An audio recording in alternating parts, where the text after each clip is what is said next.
नमस्कार। आज हम पढ़ेंगे हमारा गौरव कक्षा 6 की पुस्तक है।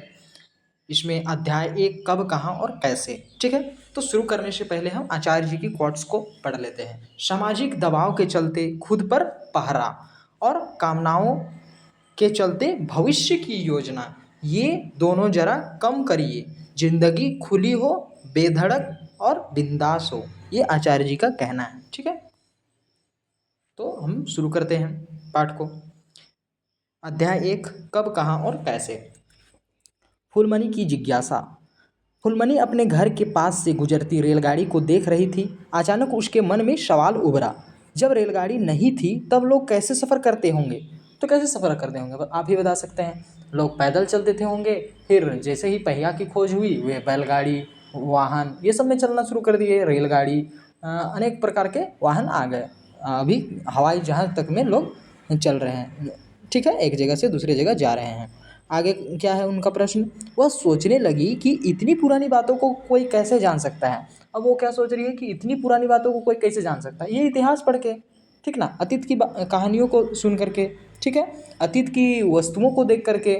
ठीक है, तो हम यही चीज़ कैसे जान पाएंगे अतीत की चीज़ों को, यही चीज़ हम लोग इस पाठ में पढ़ेंगे। ठीक है, तो शुरू करते हैं। आज दुनिया ने खूब तरक्की कर ली है। दुनिया क्या क्या है, बहुत विकास कर लिया है, बहुत तरक्की कर लिया है। ठीक है ना, खूबसूरत सड़कें बना ली है दुनिया ने, ऊंची इमारतें बना दी है, आधुनिक समाज की प्रगति का मानक बन गया है। ठीक है, यह विकास रातों रात नहीं हुआ है। ये विकास क्या रातों रात हुआ है? नहीं, ये बहुत समय के बाद ही हुआ है। इंसानों ने बैलगाड़ी से हवाई जहाज़ तक की विकास यात्रा भी एक दिन में पूरी नहीं की है। ठीक है, यहाँ तक पहुँचने में उसे हजारों साल लगे हैं। कितने? हजारों साल। किसी एक दिन की घटना की जानकारी के लिए हम समाचार पत्र, रेडियो, टेलीविज़न का सहारा लेते हैं। क्या कह रहा है? किसी एक दिन का घटना की जानकारी लेने के लिए हम लोग क्या करते हैं? समाचार पत्र, पेपर या टेलीविज़न, रेडियो, ये सब का सहारा लेते हैं। लेकिन यदि बहुत वर्ष पहले क्या हुआ था, यह कैसे जान सकते हैं? एक दिन का तो हम लोग पता कर सकते हैं, लेकिन बहुत वर्ष पहले क्या हुआ था, ये जानने के लिए क्या करना हम होगा हमें, कि अतीत की कहानियों को जानना होगा। ठीक ना, तब तो हम लोग जान पाएंगे कि बहुत वर्ष पहले क्या हुआ था, क्या नहीं हुआ था। ठीक है, तो देखते हैं, आओ जाने में क्या लिखा हुआ है। इतिहास 3 शब्दों इतिहास से मिलकर बना है। ठीक है, जिसका अर्थ क्या होता है? ऐसा निश्चित रूप से हुआ। ठीक, अतीत की कहानी है इतिहास। इतिहास क्या है? अतीत की कहानी है। बीते दिनों में मानव की कहानी कहानी को इतिहास कहा जाता है। बीते दिनों के मानव की जितनी भी कहानियाँ हैं, वो क्या खाते थे, क्या पहनते थे, क्या बर्तन यूज करते थे, मतलब ए टू जेड जो भी सुबह से लेकर के शाम तक जो भी यूज करते थे, वो कहानियाँ, मतलब वे कैसे हर परिस्थितियों से जूझते थे, सारी जो कहानियाँ हैं, वो कहानियाँ ही हमारा क्या है? इतिहास है। वर्तमान को समझने के लिए इतिहास का महत्वपूर्ण योगदान है। अभी को यदि समझना है तो इतिहास का बहुत ज़्यादा महत्वपूर्ण है। जैसे कि हम बीते दिनों जितनी भी गलतियाँ कर चुके हैं, वो गलतियाँ अभी ना कर पाएँ या उन गलतियों को सुधार पाएँ, इसके लिए हमें इतिहास की बहुत ज़रूरत है। ठीक है, हमारे पूर्वजों का जीवन कैसा था, उन्हें किन परेशानियों का सामना करना पड़ता था, ठीक है, उसका हल वे कैसे निकालते थे, अतीत में लोग कहाँ रहते थे, वे लोग क्या खाते थे, उसका पहनावा कैसा था, उनके घर की बनावट कैसी थी, ये सब प्रश्न उठता है कि नहीं। उस समय शासक के अतिरिक्त, शासक के अलावा व्यापारी, कारीगर, कारीगर मतलब कोई भी वस्तु बनाने में जो माहिर रहता है, जैसे कि कारपेंटर क्या बनाने में माहिर रहता है? लकड़ी का चीज़ बनाने में माहिर रहता है।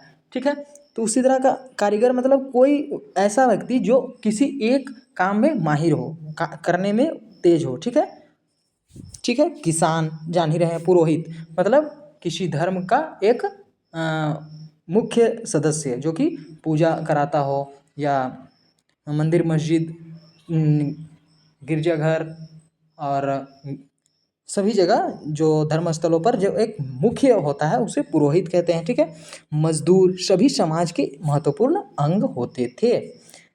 उनके विषय में जाने बिना हम उस समाज की सही ढंग से नहीं समझ सकते हैं।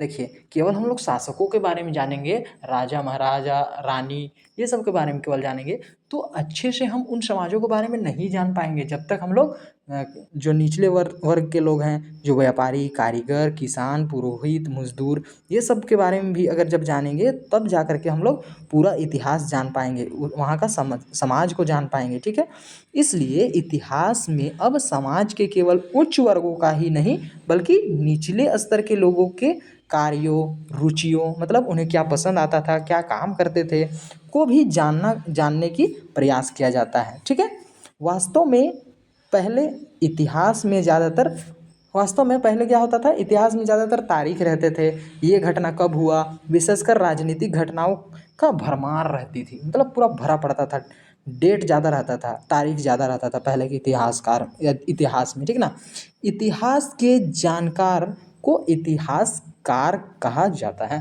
जैसे कि इतिहास को जो पढ़ता है, इतिहास के बारे में जो जानता है, उसे क्या कहा जाता है, इतिहासकार। ठीक है, अब सोचिए दिया हुआ है, ठीक है ना, तो देखते हैं क्या लिखा हुआ है। यदि आप हजारों साल पहले गुफा में जिंदगी गुजारते तो आपके पास खाने के लिए क्या साधन होते।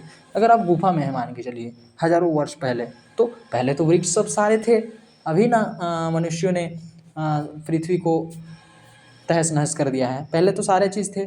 ठीक है, जीव जंतु भी विलुप्त नहीं हुए थे, और आपके सारे वृक्ष भी थे जिसमें अनेक प्रकार के फल लगे हुए होते थे। तो गुफा में हैं तो लोग क्या फल ये सब खा सकते थे, जड़, फल और अनेक प्रकार के, और झरने से पानी पी सकते थे, नदियों से पानी पी सकते थे। हाँ, लेकिन उन्हें जानवरों का भी डर था, है कि नहीं। तो फिर क्या कह रहा है, यह जीवन कष्टकारी होता या आनंदमय। बिल्कुल कष्टकारी ही होता, है कि नहीं, क्योंकि उन्हें जानवरों से भी भय होता और अनेक प्रकार की असुविधाएं भी होती। ठीक, अब आगे पढ़ते हैं, क्यों आवश्यक है इतिहास का ज्ञान। इतिहास पढ़ना क्यों जरूरी है, इतिहास का ज्ञान हमें रखना क्यों जरूरी है, ये देखते हैं। धरती पर मानव जीवन का अस्तित्व, मतलब शुरुआत, धरती पर मानव जीवन का शुरुआत कई लाख वर्ष पहले हुआ, बहुत लाख वर्ष पहले ही हो गया था, जब लोग लिखना भी नहीं जानते थे, उससे पहले भी हो गया था। ठीक ना, हम अपने वर्तमान का अध्ययन अतीत की ज्ञान के बिना नहीं कर सकते हैं। वर्तमान के बारे में हम लोग बिना अतीत को जाने, मतलब बीते हुए कल को जाने के बिना वर्तमान के बारे में नहीं जान सकते हैं। ठीक, इतिहास से सबक लेकर हम अपने वर्तमान को बेहतर कर सकते हैं और अच्छा बना सकते हैं। ठीक है, अतः इतिहास अतीत को समझने का प्रयास है। इतिहास में हम ना सिर्फ अपने देश के बारे में पढ़ते हैं बल्कि दुनिया के अन्य देशों के बारे में भी पढ़ते हैं और उनकी संस्कृति से परिचित होते हैं। संस्कृति मतलब समझ रहे हैं ना, वहाँ क्या रीति रिवाज है, वहाँ क्या क्या धर्म है, वहाँ क्या क्या बोलियाँ बोली जाती है। ठीक है, वहाँ कैसे पहनते हैं, ओढ़ते हैं। ठीक है, बहुत सी चीज़ें जो कि संस्कृति है, ठीक है ना, से परिचित हो गए, मतलब जानते हैं। ठीक है, हाँ, आगे देखते हैं। महान लोगों की जीवनी और उनकी शिक्षाओं को पढ़ के उनसे प्रेरणा प्राप्त करते हैं, और महान लोग जो थे उनकी जीवनी, मतलब उनकी जीवन की जितनी भी चीज़ें हैं वो पढ़ते हैं तो हमें प्रेरणा मिलती है कि वे कैसे संघर्ष किए, वे कैसे आगे बढ़े, वे कैसे समस्याओं से निपटते थे, है कि नहीं, प्रेरणा मिलेगी। ठीक, आगे देखते हैं, लोग कहाँ रहते थे। प्रकृति ने भारत को एक विशिष्ट भौगोलिक स्वरूप प्रदान किया है, एक अलग प्रकार का भौगोलिक है। भौगोलिक मतलब समझ रहे हैं, जितना भी हमारे आसपास प्रकृति में जितना भी चीज़ दिख रहा है सब भौगोलिक है, और मानव द्वारा जो बनाया गया है सारा जो भी प्राकृतिक का चीज़ और मानव द्वारा निर्मित चीज़, सारा जितना भी दिख रहा है सारा क्या है, भौगोलिक है। ठीक, तो भारत को एक अलग प्रकार का, अलग ही भौगोलिक प्रदान किया गया है। ठीक है, अलग ही प्रकार का भौगोलिक प्रदान किया गया है। ठीक, उत्तर में हिमालय पर्वत एक ऊंची दीवार के जैसा इसकी रक्षा करता है। ठीक है, उत्तर में क्या है, हिमालय है। देखिए हम लोग मानचित्र में देख लेते हैं। मानचित्र में दिख रहा है हिमालय, उत्तर में हिमालय है। अच्छा, ये हम लोग पहले जान लेते हैं कि जो नॉर्मल होता है, नॉर्मल वाला जो होता है हमारा पूर्व पश्चिम उत्तर दक्षिण ये ऐसा होता है, देखिए, ठीक है। ऊपर में पूरब, नीचे पश्चिम, इधर राइट में उत्तर और लेफ्ट में दक्षिण, ठीक है। लेकिन जब हम लोग मानचित्र में चले जाते हैं, जब हम लोग मानचित्र में चले जाते हैं तो क्या हो जाता है हम लोग का कि ऊपर हो जाता है उत्तर, मानचित्र में उत्तर, नीचे दक्षिण, और राइट में हो जाता है पश्चिम, और लेफ्ट में हो जाता है पूरब, ठीक है। तो इसी के अनुसार हम लोग समझते हैं। देखिए, उत्तर में हमारा हिमालय है, हिमालय जो कि एक दीवार की तरह हमारे पूरे भारत को क्या करता है, रक्षा करता है, ठीक है। इसके पूर्व, पश्चिम एवं दक्षिण में विशाल सागर है। पूर्व, पश्चिम और दक्षिण में देखिए,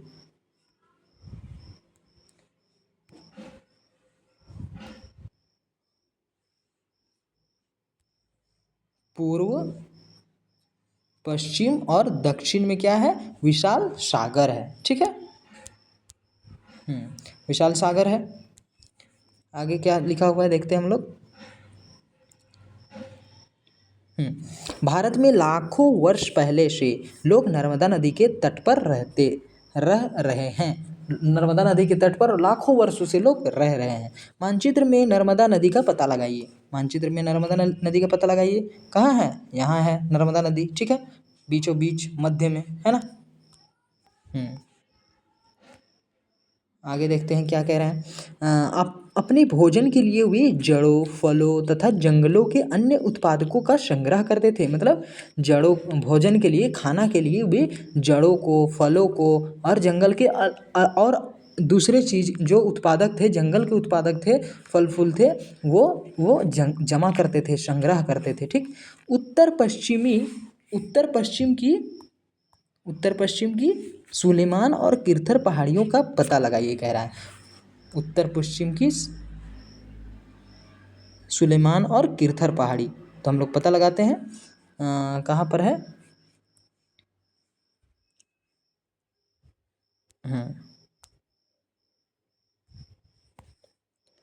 उत्तर पश्चिम, देखिए, ऊपर हो गया उत्तर और लेफ्ट तरफ हो गया उत्तर पश्चिम।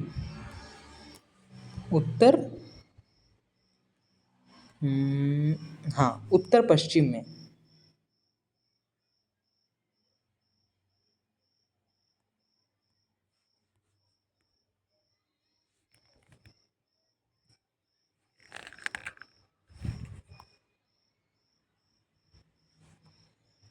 उत्तर और पश्चिम,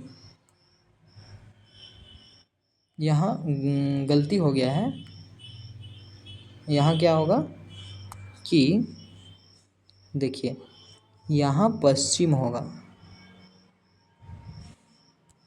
यहाँ पश्चिम होगा, यहाँ पूर्व होगा, ठीक। पूर्व यहाँ पर होगा और यहाँ पश्चिम होगा, ठीक। यहाँ पश्चिम होगा। यहाँ तक क्लियर है। तो क्या कह रहा है कि उत्तर पश्चिम, उत्तर पश्चिम, उत्तर पश्चिम में देखिए, यहाँ पर है उत्तर पश्चिम में क्या है, किरथर और सुलेमान की पहाड़ियाँ हैं, है ना।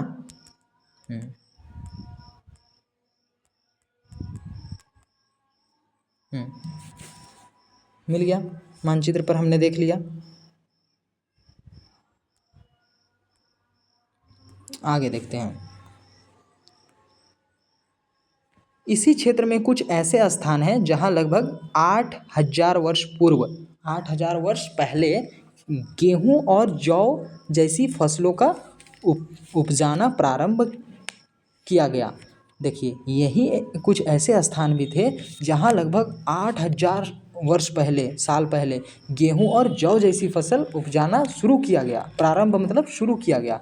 उन्होंने भेड़, बकरी, गाय, बैल जैसे पशुओं को पालतू बनाना शुरू किया। उन्होंने ये सब जानवरों को क्या किया, पालतू बनाना प्रारंभ कर दिया।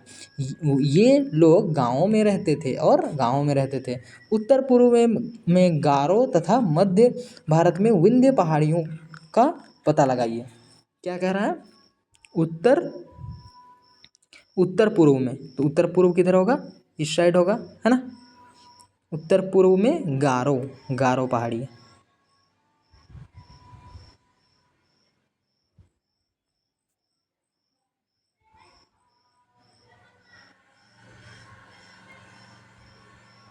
उत्तर पूर्व में, उत्तर पूर्व में। उत्तर पूर्व में क्या है? उत्तर पूर्व में गारो पहाड़ियाँ, मिल गया। पता लगा लिया हमने। तथा मध्य भारत में विंध्य पहाड़ियाँ, मध्य भारत मतलब बीच में विंध्य पहाड़ियाँ है, नर्मदा नदी के बगल में विंध्य पहाड़ियाँ, पता लगा लिया हमने। का पता लगाइए, हो गया। ये कुछ ऐसे क्षेत्र थे जहाँ कृषि का विकास हुआ। कृषि का सबसे पहले विकास कहाँ हुआ था? मध्य भारत के विंध्य पहाड़ियाँ और गारो हिल में, ठीक ना, गारो पहाड़ियाँ में, ठीक। जहाँ सबसे पहले चावल उपजाया गया। मानचित्र 1 में गंगा तथा सोन नदी की तलाश कीजिए। गंगा नदी कहाँ है? देखिए, गंगा नदी और सोन नदी एक साथ है। गंगा नदी, सोन नदी, नर्मदा नदी एक जगह है, ठीक है। पता लगाइए, ये कह रहे हैं तलाश कीजिए। गंगा के दक्षिण में इन नदियों के आसपास, देखिए गंगा के दक्षिण में, गंगा से दक्षिण किधर हो जाएगा? नीचे हो जाएगा, दक्षिण में सोन नदी की ओर। इसके आसपास में का क्षेत्र प्राचीन काल में मगध नाम से जाना जाता था। क्या नाम से जाना जाता था? मगध नाम से, ठीक है। इसके शासक मतलब राजा महाराजा बहुत शक्तिशाली थे, बहुत ताकतवर थे। ताकतवर मतलब बल से ताकत नहीं थे, उनके सैनिक बहुत थे और अनेक प्रकार की सुविधाएं भी थी, ठीक है। उन्होंने एक विशाल राज्य की स्थापना की थी, ठीक। लोगों ने हमेशा उपमहाद्वीप के एक हिस्से से दूसरे हिस्से तक यात्रा की है। लोग हमेशा एक महाद्वीप से दूसरे महाद्वीप तक यात्रा किया करते थे। क्यों? क्योंकि अभी हम लोग जानेंगे क्यों करते थे। क्योंकि आदान प्रदान के लिए, वहाँ की जो विचार थी वो यहाँ लाने के लिए, और यहाँ की जो विचार थी वो दूसरे जगह, दूसरे महाद्वीप में ले जाने के लिए, और व्यापार के लिए, सैनिक कभी युद्ध लड़ने के लिए जाया करते थे, है ना। तो देखते हैं हम लोग। तो उपमहाद्वीप का मतलब हम लोग समझ लेते हैं। भारतीय उपमहाद्वीप में, जिसमें भारत, पाकिस्तान, बांग्लादेश, नेपाल, भूटान, मालदीव और श्रीलंका शामिल है, ठीक है। भारतीय का उपमहाद्वीप क्या क्या है? मतलब पड़ोसी देश समझ सकते हैं एक हिसाब से, ठीक है, जो कि बिल्कुल सटे हुए जो भारत के मानचित्र से हैं, है ना। ऊंचे पर्वतों, पहाड़ियों, रेगिस्तान, नदियों और समुद्र के कारण यात्रा जोखिम होता था। मतलब यात्रा उतना आसान नहीं होता था। एक उपमहाद्वीप से दूसरे उपमहाद्वीप में जाना बहुत कठिन होता था, क्योंकि रास्ते में क्या आते थे? पहाड़ आते थे, पर्वत आते थे, बालू वाला एरिया आता था जहाँ पानी पीने के भी लोगों को नहीं मिलता था, नदी वाले एरिया आते थे, समुद्र आते थे, लेकिन भी लोग किया करते थे। फिर भी यात्रा उनके लिए असंभव नहीं था। पहाड़ी दर्रे भी संपर्क के रास्ते थे, ठीक है। पहाड़ी दर्रे भी थे संपर्क के रास्ते, और सदियों तक लोग इनसे दोनों ओर आते जाते थे। ये पहाड़ी दर्रे जो पहाड़ के बीच में, जैसे कि दो पहाड़ के बीच में एक दर्रा रहता है बीच में, उसी दर्रे से लोग आते थे। ये पहाड़ी दर्रे विचारों एवं संस्कृति के आदान प्रदान के भी मार्ग बने, ठीक ना। ये एक रास्ता बन गया विचार का और संस्कृति का आदान प्रदान करने का, ठीक है। लोग काम की तलाश में तो कभी प्रकृति आपदाओं के कारण एक स्थान से दूसरे स्थान पर जाया करते थे। क्यों जाते थे? या तो काम की तलाश में जाया करते थे, या कोई आपदा आ गया, मान के चलो जो क्षेत्र में लोग रहते हैं उस क्षेत्र में बाढ़ आ गया, या जिस क्षेत्र में लोग रहते हैं उस क्षेत्र में सूखा आ गया, ठीक है। फिर अनेक प्रकार की, जितनी प्रकार की हमारी आपदाएं होती है, वो सारी आपदाएं अगर आती है तो लोग जाते हैं, या एक जगह से दूसरी जगह, या किस लिए जाते हैं? काम तलाशने के लिए, ठीक है। सेनाएं दूसरे क्षेत्रों पर विजय प्राप्त करने के उद्देश्य से यात्रा करती थी, ठीक है। यह वहीं व्यापारी काफिले में और कभी जहाज़ों में यात्रा करते थे। व्यापारी क्या करते? काफिलों में, मतलब बहुत सारे एक साथ यात्रा करते थे, या क्या में? जहाज़ों में यात्रा करते थे, ठीक है। धार्मिक गुरु लोगों को शिक्षा और सलाह देते हुए एक गांव से दूसरे गांव तक जाया करते थे। इन सभी यात्राओं से लोगों को एक दूसरे के विचारों को जानने का अवसर मिला। इन सभी यात्राओं से क्या फ़ायदा हुआ कि लोग एक दूसरे के विचार को जान पाए, एक दूसरे के मन में क्या है और उन वहाँ की क्या संस्कृति है, वहाँ कैसे लोग रहते हैं, कैसे लोगों की सोचने की समझने की क्षमता है, ये जान पाएँ। ठीक है, अब सोचिए आज लोग यात्रा क्यों करते हैं? क्यों करते हैं? क्योंकि वहाँ का क्या संस्कृति है, वहाँ के लोग कैसे हैं, वहाँ का वातावरण कैसा है, प्रकृति कैसा है, ये सब देखने के लिए, ठीक है? नई चीज़ों को जानने के लिए यात्रा करते हैं। देश के नाम, अब देश के नाम के बारे में हम लोग पढ़ते हैं। अपने देश के लिए हम इंडिया तथा भारत जैसे नामों का प्रयोग करते हैं, है ना? हम अपने देश के लिए क्या नाम का प्रयोग करते हैं? इंडिया तथा भारत का। अब ये कैसे आया उसको हम लोग जानते हैं। इंडिया शब्द इंडस से निकला है, इंडिया शब्द इंडस से निकला है, जिसे संस्कृत में सिंधु कहा गया है। ईरानियों और यूनानियों ने सिंधु को हिंदोस तथा इंदोस और इस नदी के पूर्व में स्थित भूमि प्रदेश को इंडिया कहा गया। ठीक है, ईरानियों और यूनानियों ने सिंधु को हिंदोस और इंदोस और इस नदी के पूर्व में पूरब दिशा में स्थित भूमि प्रदेश को इंडिया कहा। ठीक है, भारत नाम का प्रयोग उत्तर पश्चिम में रहने वाले लोगों के समूह के लिए किया गया था, जिसका उल्लेख किसमें है? ऋग्वेद में भी मिलता है। बाद में इसका इस्तेमाल देश के लिए होने लगा। ठीक है, पूरे देश के लिए फिर बाद में इसका इस्तेमाल होने लगा। अरबों ने इस धरती को अलहिंद और तुर्कों ने हिंदुस्तान कहकर पुकारा। ठीक है, तो ये जो हम लोग हिंदुस्तान कहते हैं ये किनके द्वारा बोला गया था? तुर्कों के द्वारा बोला गया था। ठीक है, आगे बढ़ते हैं, यहाँ भी देख लेते हैं। वर्तमान झारखंड का नाम भी प्राचीन काल से परिवर्तित मतलब बदलता होता रहा है, मतलब बदलता ही रहा है। वर्तमान ये बदलता ही आया है।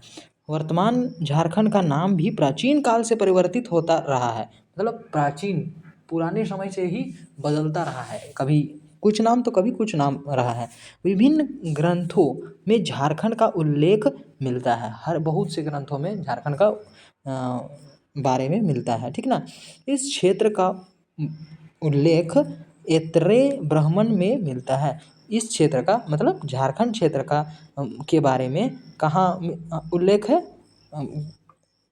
ऐतरेय ब्राह्मण में मिलता है। ये एक वेद है, देखते हैं। ऐतरेय ब्राह्मण पुंड्र प्रदेश। ठीक है, ऐतरेय ब्राह्मण में क्या नाम से जाना जाता था झारखंड को? पुंड्र प्रदेश। और वायु पुराण में मुरंड नाम से, और विष्णु पुराण में मुंड, भागवत पुराण में किक्कट प्रदेश, महाभारत के दिग्विजय पर्व में झारखंड को पुंडरिक देश व पशु भूमि कहा गया है। ठीक है, आगे देखते हैं हम लोग। सोचिए पुराने समय में भारत को किन किन नामों से जाना जाता था और क्यों?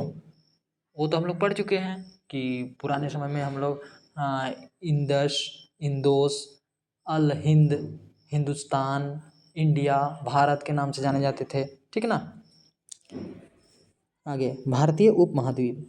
भारत दक्षिण एशिया में स्थित भारतीय महाद्वीप का सबसे बड़ा देश है।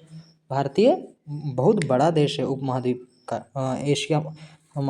एशिया में दक्षिण में स्थित भारतीय उपमहाद्वीप का सबसे बड़ा देश है। ठीक है, भारत क्षेत्रफल की दृष्टि से विश्व में 7वां स्थान पर है और जनसंख्या की दृष्टि से दूसरा स्थान पर है।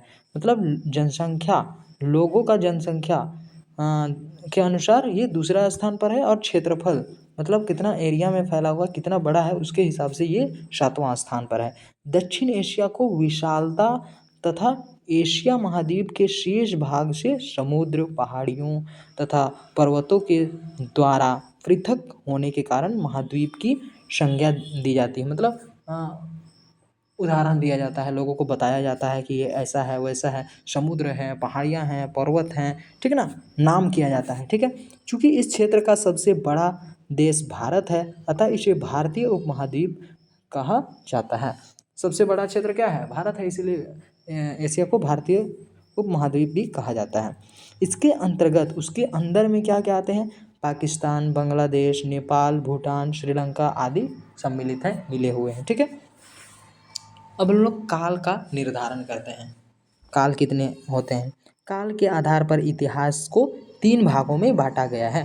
काल को कितने इतिहास में बांटा गया है? काल के आधार पर इतिहास को 3 भागों में, एक प्रागैतिहासिक काल और एक दूसरा ऐतिहासिक काल, तीसरा अध ऐतिहासिक काल। ठीक है, तो हम लोग देखते हैं, लिखने की कला सीखने से पहले मानव लाखों वर्ष पहले तक इस धरती पर रह चुका था। लिखने से पहले ही मानव लाखों वर्ष पहले यहाँ रह चुका था। ठीक है ना, जिस जिस काल में, कला नहीं सॉरी, जिस काल में मनुष्य का कोई लिखित साक्ष्य नहीं मिलता है, मतलब ऐसा काल में जिसमें मनुष्य का कोई लिखित प्रूफ नहीं मिलता है, उसे प्रागैतिहासिक काल कहा जाता है। उसे क्या कहा जाता है? प्रागैतिहासिक काल। मतलब ऐसा समय, ऐसा काल जिसमें मनुष्य का कोई लिखित प्रूफ नहीं है, मतलब उसमें लिखने ही लोग नहीं जानते थे। ठीक ना, तो उसे प्रागैतिहासिक काल कहा जाता है।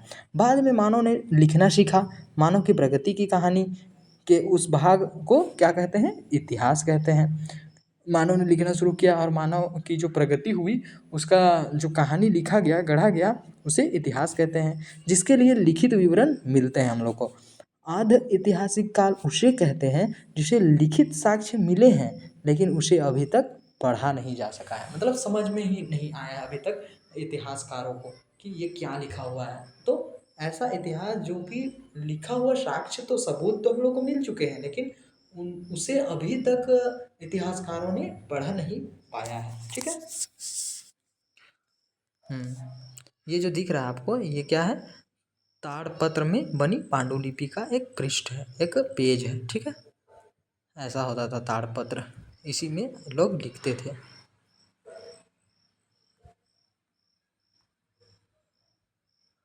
अतीत की जानकारी। अतीत को जानने के लिए कई माध्यम हैं। अतीत मतलब बीता हुआ कल को जानने के लिए कई माध्यम हैं, जैसे कि देखते हैं, जिसकी सहायता से हम हजारों साल पहले की बातों को जान सकते हैं। ठीक है, पुस्तक एक बहुत प्रमुख माध्यम है। एक पुस्तक सबसे मेन माध्यम है, मेन संसाधन है जिससे हम लोग अतीत के बारे में जान सकते हैं। उस जमाने में आज की तरह प्रिंटिंग मशीन तो नहीं थी, है कि नहीं, इसलिए इन पुस्तकों को हाथ से लिखा जाता था। क्या किया जाता था? हाथ से लिखा जाता था, जिसे हम पांडुलिपि के नाम से जानते हैं। पांडुलिपि को अंग्रेजी भाषा में मैन्युस्क्रिप्ट कहा जाता है, जो लैटिन शब्द मेनू से बना है, जिसका अर्थ क्या होता है? हाथ। मेनू का मतलब क्या होता है? हाथ। ये पांडुलिपियाँ प्रायः ताड़ पत्रों अथवा हिमालय क्षेत्र में उगने वाले भुर्ज नामक पेड़ की छाल से विशेष रूप से तैयार भोजपत्र पर लिखी मिलती है। इतने वर्ष में कई पांडुलिपियाँ नष्ट हो गई है। इतने दिनों में बहुत से पांडुलिपियाँ नष्ट हो चुकी है, या तो दीमक खा गया होगा, चूहा खा गया होगा, या मौसम के कारण वो खराब हो चुके होंगे, है कि नहीं, और जिसे अच्छे से सुरक्षित रखा गया वो बचे हुए हैं। इतने वर्षों में कई पांडुलिपियाँ नष्ट हो गई। ठीक है, और फिर भी कुछ पांडुलिपियाँ आज भी सुरक्षित है, कुछ कुछ सेफ है। इतिहास की जानकारी के लिए पुस्तकें एक सशक्त माध्यम है। पुस्तक ही एक अच्छा माध्यम है। वेद भारत का सबसे पुराना ग्रंथ है। सबसे पुराना ग्रंथ भारत का क्या है? वेद ही है। ठीक है, उपनिषद, महाकाव्य, जिसमें रामायण, महाभारत, पुराण, बौद्ध और जैन धार्मिक साहित्यों से भी इतिहास की जानकारी मिलती है। इसमें धार्मिक मान्यताओं, व्यवहारों, राजाओं की जिंदगी कैसी थी, औषधियाँ पर भी चर्चा मिलती है। चंद्रगुप्त मौर्य के प्रधानमंत्री चाणक्य की रचना, अर्थशास्त्र व कश्मीरी कवि कल्हण की राजतरंगिणी जैसे गैर धार्मिक पुस्तक की से भी हम भारतीय इतिहास को समझने में आसानी होती है। कई विदेशी लेखक ने भी भारतीय इतिहास के बारे में लिखा है। ठीक है, प्राचीन भारत के भारतीय इतिहास के बारे में ज़्यादातर जानकारी हमें पुरातत्व से मिलता है, ठीक है। प्राचीन पुराने जो भारत थे उसके बारे में हमें ज़्यादातर क्या कहाँ से मिलता है, पुरातत्व से मिलता है। पुरातत्व का मतलब क्या होता है, देखते हैं हम लोग। पुरातत्व का मतलब होता है, पुरातत्व मानव इतिहास या पूर्व पहले का इतिहास का अध्ययन ही, पढ़ना ही क्या होता है, पुरातत्व होता है। जो भौतिक अवशेष जैसे कि कलाकृति, इमारतें, ठीक है ना। कलाकृति मतलब जो इमारतों पर कोई दीवार पर जो खोद करके लिखे होते थे, कुछ चित्र बनाए गए होते थे, ये सब कलाकृतियाँ हैं। इमारतें, बड़े बड़े इमारतें अन्य संस्कृति स्थल के माध्यम से किया जाता है, ये पुरातात्विक है, ठीक है। अब यह भी जाने, यूनान के प्राचीन लेखक हेरोडोटस को इस इतिहास का पिता कहा जाता है। इतिहास का पिता कौन है, हेरोडोटस। यूनान के प्राचीन लेखक हैं जो कि अपनी उसने अपनी पुस्तक हेरो हेस्टोरिका में 5वीं शताब्दी ईसा पूर्व के भारत फ्रांस के संबंध का वर्णन किया है, ठीक है। अब देखिए, प्राचीन के भारतीय इतिहास के बारे में ज़्यादातर जानकारी हमें पुरातत्व विभाग द्वारा जुटाए गए सबूतों से मिलती है। प्राचीन काल में अवशेषों के अध्ययन को पुरातत्व विज्ञान कहा जाता है, ठीक है ना। अवशेष, जैसे कि अवशेष क्या क्या हो सकते हैं, अवशेषों में स्मारक, सिक्के, मिट्टी के बर्तन, पत्थर, धातु के औजार, प्रतिमाएं, मतलब प्रतिमा बनाए जाते थे राजा रानियों का या किसी ईश्वर का, भगवान का, है कि नहीं। तो उसके प्रतिमाएं तथा अन्य प्रकार की चीज़ें शामिल हैं, ठीक है। आगे देखते हैं।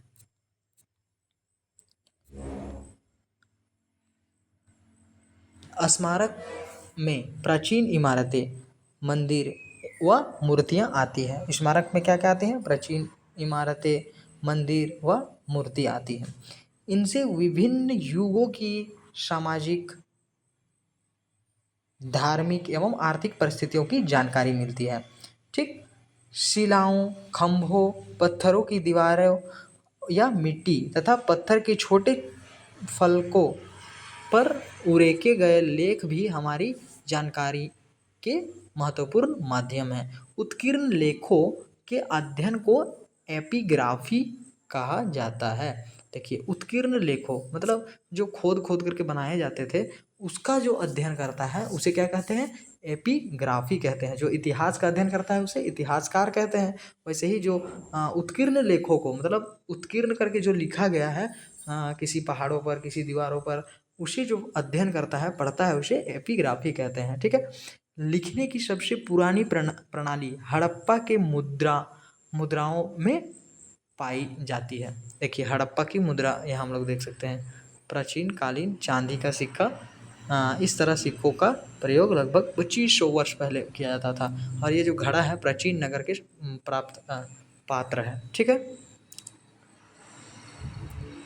अब देखिए, हम लोग आगे बढ़ते हैं। लेकिन उसे पढ़ने में अभी तक सफलता नहीं मिली है। जो मुद्राओं में लिखा होता था उसे पढ़ने में अभी तक सफलता नहीं मिली है, मतलब अभी तक नहीं पढ़ पाए हैं लोग, उसका डिकोडिंग नहीं कर पाए हैं, ठीक ना। उसका मतलब क्या होता है वो नहीं समझ पाए हैं। सिक्के भी ऐतिहासिक जानकारी के स्रोत होते हैं। सिक्के में भी ऐतिहासिक जानकारी का स्रोत होते हैं। क्यों? क्योंकि राजा अपना कुछ खुदवा देते थे होंगे सिक्का में, है कि नहीं। उससे हम लोग जान सकते हैं कि उस समय के राजा कौन थे, कैसे कैसा था उनका विचार, वो भी छोटे शब्दों में लिखा हो सकता है सिक्कों में। हाँ, प्राचीन काल में चांदी और क्या क्या पाए जाते थे, वो सिक्के चांदी के थे, सोने के थे, तांबे के थे, ये सब हम लोग जान सकते हैं। प्राचीन काल में चांदी, सोने व तांबे के सिक्के प्रचलन में थे। देश की पहली बार लिखित स्वर्ण के सिक्के हिंद यवन शासकों ने चलाए, ठीक है। पहली बार किसने चलाए, हिंद यवन के शासकों ने पहली बार सोने के सिक्के चलाए थे। हस्तलिपियाँ भी प्राचीन काल की जानकारी का एक स्रोत है। हस्तलिपि भी एक प्राचीन काल की जानकारी का एक स्रोत है। पाली और प्राकृत भाषाएं अब हमारे देश में कम बोली जाती है। पहले ज़्यादातर क्या भाषा बोला जाता था, पाली और प्राकृत, यह एक भाषा है। कई किताबें संस्कृत और अरबी भाषा में हैं। कई किताबें क्या में है? संस्कृत और अरबी भाषा में है, ठीक ना। दक्षिण भारत में बोली जाने वाली तमिल भाषा में भी काफ़ी पुराना साहित्य मिलता है। दक्षिण भारत में जो तमिल भाषा में भी बहुत सा पुराना साहित्य मिलता है, ठीक। साहित्य मतलब समाज का आईना होता है। साहित्य क्या होता है? समाज का आईना होता है, जो मानवीय जीवन, अनुभवों, विचारों को दर्शाता है। यह मनोरंजन, ज्ञान और सामाजिक परिवर्तन का एक शक्तिशाली साधन है, ठीक। आगे यह भी जाने, सिक्कों के अध्ययन को न्यूमिस्मैटिक कहते हैं। जो सिक्के के बारे में अध्ययन करता है उसको क्या कहते हैं? न्यूमिस्मैटिक अर्थात मुद्रा शास्त्र कहा जाता है। दक्षिण भारत में अरिक मेंडू नामक स्थान की खोदाई में रोमन सिक्के मिले। क्या सिक्के मिले? रोमन सिक्के मिले थे, ठीक है। जिससे प्राचीन काल में रोम तथा दक्षिण भारत के बीच व्यापार मतलब बिजनेस करने के लिए संबंध का पता चल पाया। बिजनेस करते थे उसका पता चल पाया। जो रोम और दक्षिण भारत के बीच में व्यापार का पता चल पाया। क्यों? क्योंकि खुदाई में रोमन सिक्के मिले, ठीक ना। जब मान के चलो अगर भारत में डॉलर मिलेगा तो समझ जाओ कि वो अमेरिका से कुछ ना कुछ कारोबार किया है, तब तो यहाँ डॉलर का जो हमें नोट मिल रहा है कि नहीं। तो इससे हमें पता चल गया कि वो रोम से कुछ ना कुछ कारोबार करता था, व्यापार करता था, ठीक है। अब प्राचीन काल में झारखंड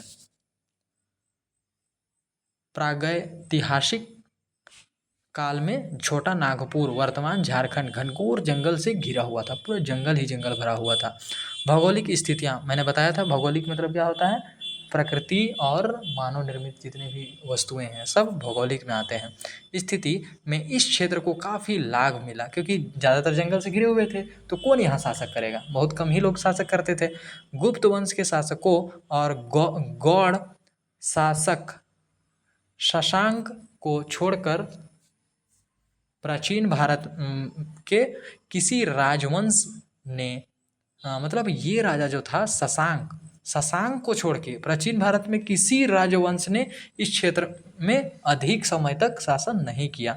झारखंड के विभिन्न जिलों में पाषाणकालीन औजार उपकरण मतलब पाषाणकालीन मतलब पत्थर वाले समय का जितना भी जिसमें हमें लोहा का खोज नहीं हुआ था, वो कह रहा है कि पाषाणकालीन मतलब पत्थर के बहुत से औजार मिले। औजार व उपकरण बड़ी मात्रा में प्राप्त हुए। पुरातत्वविदों के अनुसार झारखंड में आदिकाल से मानव रहते आए हैं। बहुत समय से आदिकाल से मानव रहते आए हैं। हजारीबाग जिले के इस्को में एक समतल शिलाखंड पर प्रागैतिहासिक मानव द्वारा की गई चित्रकारी का नमूना प्राप्त हुआ है, ठीक है। कई स्थलों से कुल्हाड़ी, फलक, बेंधनी, खुरचनी, बेधक, तक्षनी आदि पत्थर निर्मित हथियार प्राप्त हुए हैं। ये सब जितने भी मैंने औजार का नाम लिया, ये सारा क्या से बना हुआ था? पत्थर से बना हुआ हमें मिला, ठीक है। छोटा नागपुर में असुर जनजाति को सबसे पुरानी जनजाति माना जाता है। किस जाति को सबसे पुरानी जनजाति माना जाता है? असुर जनजाति को। यह उसके समय की ईंटें पाई जा गई है। उनके समय की क्या पाई गई है? ईंटें पाई गई हैं, जिसकी लंबाई 17 इंच, चौड़ाई 10 इंच व मोटाई 3 इंच है। समझ सकते हैं कितना बड़ा होगा, है कि नहीं? इतना लंबा चौड़ा होगा। ये प्रागैतिहासिक असुर सभ्यताएं एक ही कोटि की थी। रांची ग्रेटियर 1917 ईस्वी में असुरकालीन बहुत से अवशेषों के आधार पर यह निष्कर्ष प्रस्तुत किया गया है कि मुंडा, उरांव आदि जातियों के आगमन के पहले इस क्षेत्र में एक भिन्न सभ्यता विकसित थी। संभवतः है यह सभ्यता असुर जनजाति की रही होगी, ठीक ना। प्राचीन काल में झारखंड से होकर वर्तमान उड़ीसा, मध्य प्रदेश, उत्तर प्रदेश तक अनेक रास्ते थे, बहुत से रास्ते थे। उन मार्गों से सेना, व्यापारी, तीर्थयात्री गुजरते थे, ठीक है। इतिहास एवं तिथियाँ। अपने इतिहास में तिथि से पहले अपने इतिहास में तिथि से पहले BC क्या से लिखा जाता है? BC या AD से लिखा देखा होगा। इतिहास से पहले क्या देखा होगा? BC और AD लिखा देखा होगा आपने, ठीक ना। वर्तमान में प्रचलित ग्रेगोरियन कैलेंडर, ईसाई कैलेंडर, जूलियन कैलेंडर, ये सब देखिए क्या है, ईसा मसीह के जन्म वर्ष पर आधारित है। ये सब क्या है कि ये सब जितने कैलेंडर हैं ये किस पे आधारित है? ईसा मसीह के जन्म पर आधारित है। ईसा मसीह के जन्म के पहले समय को ईसा पूर्व, मतलब ईसा मसीह का जो जन्म था उससे पहले को ईसा पूर्व कहा गया। और ईसा पूर्व में वर्षों की गिनती विपरीत दिशा में होती है। जैसे कि महात्मा कैसा होता है? उल्टा दिशा में होता है। जैसे कि महात्मा बुद्ध का जन्म 563 ईसा पूर्व में हुआ, ठीक है। यानी कि क्या हो गया कि ईसा मसीह के जन्म के 563 वर्ष पहले महात्मा बुद्ध का जन्म हुआ। इसका कहने का मतलब ये है, ठीक है। अब आगे समझते हैं। ईसा मसीह की जन्म तिथि से आरंभ हुआ सन 21वीं सन कहलाता है। ईसा मसीह के जन्म तिथि से आरंभ जो होता है, शुरू होता है, उसे 21वीं सन कहा जाता है, ठीक है। इसके लिए संक्षेप में ईस्वी लिखा जाता है। AD यानी एनो डोमिनी का शाब्दिक अर्थ है in the year of Lord Jesus Christ. वर्तमान में AD की जगह में CE तथा BC की जगह में BCE, मतलब AD की जगह में CE और BC की जगह में BCE का प्रयोग होता है अभी वर्तमान में। CE अक्षरों का नाम होता है कॉमन एरा, ठीक है। और BCE का मतलब होता है बिफोर कॉमन एरा के लिए होता है। कभी कभी अंग्रेजी में BP अक्षरों का भी प्रयोग होता है, जिसका अर्थ होता है बिफोर प्रेजेंट, वर्तमान से पहले, वर्तमान आज से पहले, ठीक है। उसके लिए BP का यूज होता है, बिफोर प्रेजेंट, ठीक है। तो हम लोग प्रश्न उत्तर बनाते हैं। अभ्यास, रिक्त स्थानों की पूर्ति कीजिए। पहला क्वेश्चन, बीते दिनों में मानव की कहानी को क्या कहा जाता है? इतिहास कहा जाता है, ठीक है। पहला का उत्तर क्या होगा? इतिहास। भारत देश का एक अन्य नाम क्या था? भारत देश का एक अन्य नाम इंडिया भी है, ठीक ना। दूसरा का आंसर क्या होगा? इंडिया। खालिस्तान भारत का सबसे पुराना धर्म ग्रंथ है। कौन है भारत का सबसे पुराना धर्म ग्रंथ? वेद। तीसरा का आंसर क्या होगा? वेद। चौथा, प्राचीन काल में अवशेषों के अध्ययन को विज्ञान, खालिस्तान विज्ञान कहा जाता है। क्या विज्ञान कहा जाता है? पुरातत्व विज्ञान। तो चौथा का उत्तर क्या होगा? पुरातत्व विज्ञान। खालिस्तान जनजातियों को छोटा नागपुर के सबसे प्राचीन जनजाति माना जाता है। मतलब बहुत पुराना जनजाति किसको माना जाता था? छोटा नागपुर का। छोटा नागपुर मतलब वर्तमान का झारखंड। किसे माना जाता था? वो था असुर जनजाति, जो कि बहुत पहले के जनजाति थे। अब दूसरा, निम्नलिखित प्रश्नों के उत्तर लिखिए। का नंबर, इतिहास का ज्ञान क्यों जरूरी है? ठीक है, तो इतिहास का ज्ञान क्यों जरूरी है हम लोग देखते हैं। इतिहास अतीत को समझने का एक क्या है? कोशिश है, प्रयास है। इतिहास में हम दुनिया के अन्य देशों के बारे में पढ़ते ही हैं, दूसरे देश के बारे में पढ़ते हैं और अपने देशों के बारे में पढ़ते हैं, उनकी संस्कृतियों से परिचित होते हैं, ठीक है। महान लोगों की जीवनी के बारे में पढ़ते हैं, उनकी शिक्षाओं को पढ़कर उनसे प्रेरणा लेते हैं, ठीक है। दूसरा क्वेश्चन क्या है हमारा? प्रागैतिहास और इतिहास में क्या अंतर है? प्रागैतिहास में क्या होता है कि जब लोग लिखना भी नहीं जानते थे उस समय का इतिहास, और इतिहास का मतलब क्या होता है? जब लोगों ने मानव के कहानियों को सबूत के रूप में लिखना शुरू कर दिया, वो इतिहास को हम लोग इतिहास कहते हैं, ठीक है। तो देख लेते हैं, जिस काल में मनुष्य का कोई लिखित साक्ष्य नहीं मिलता है उसे प्रागैतिहास कहते हैं। मानव की प्रगति की कहानी उसे भाग मानव की प्रगति की कहानी उस भाग कहानी के उस भाग को इतिहास कहते हैं, ठीक है। और प्रगति की कहानी जिस भाग में मिलता है हमें उसे इतिहास कहते हैं, और जिसमें कोई साक्ष्य नहीं है, कोई सबूत नहीं है, उसे प्रागैतिहास कहते हैं, हासक कहते हैं। ठीक है, आगे देखते हैं तीसरा क्वेश्चन क्या है। पांडुलिपि से आप क्या समझते हैं? पांडुलिपि क्या है? ताड़पत्र अथवा हिमालय पर्वत क्षेत्र में उगने वाले भुज नामक पेड़ की छाल से विशेष रूप से तैयार भोजपत्र पर इतिहास की बातों को हाथ से लिखा जाता था, उसे पांडुलिपि कहते हैं। ठीक ना। अब चौथा क्वेश्चन क्या है? पुरातात्विक स्रोत के अंतर्गत क्या क्या चीज़ें आती हैं? पुरातात्विक स्रोत पुरातात्विक स्रोतों के अंतर्गत उसके अंदर क्या क्या आती है? पुरातात्विक स्रोतों के अंदर स्मारक, अभिलेख, सिक्के, मिट्टी के बर्तन, पत्थर तथा धातु के औजार, प्रतिमाएं तथा अन्य प्रकार की चीजें शामिल हैं। ठीक है, आगे क्वेश्चन क्या है? हमारे देश को किन किन नामों से पुकारा गया? हमारे देश को किन किन नामों से पुकारा गया? हमारे देश को इंडिया, हिंदुस्तान, हिंदोस, अल हिंद, इंदोस और भारत नाम से पुकारा गया। ठीक है, अब तीसरा क्वेश्चन समझते हैं, आइए चर्चा करें। चर्चा करने वाला है लेकिन मैंने आंसर भी लिख दिया है। पुरातात्विक एवं साहित्यिक स्रोत से हमें इतिहास की जानकारी किस प्रकार प्राप्त होती है? पुरातात्विक और साहित्यिक से कैसे? साहित्यिक स्रोतों से धार्मिक मान्यताओं एवं व्यवहारों, राजाओं की जिंदगी, अर्थशास्त्रों, जैसे कि किसका, चंद्रगुप्त के जो प्रधानमंत्री थे चाणक्य, उनसे क्या मिला था? अर्थशास्त्र मिला था। ठीक है ना, तो हम लोग अर्थशास्त्र के बारे में जान पाए। ठीक है, औषधि पर भी चर्चा मिलती है उन सब में। वहीं पर पुरातात्विक स्रोतों में विभिन्न युगों के सामाजिक, धार्मिक, आर्थिक परिस्थितियों की जानकारी मिलती है।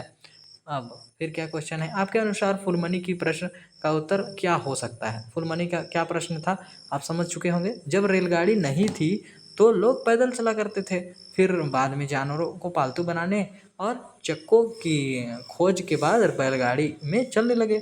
बहुत दिनों की बातों को लोग इतिहास का अध्ययन करके जान सकते हैं और मानवों की जो कहानियां हैं उससे जान सकते हैं। ठीक ना, जिसमें बीते दिनों मानवों की कहानी के बारे में बताया जा गया है। ठीक है, तो हमारा पूरा चैप्टर कंप्लीट हो गया। हम नेक्स्ट चैप्टर अब करेंगे। ठीक है, नमस्कार।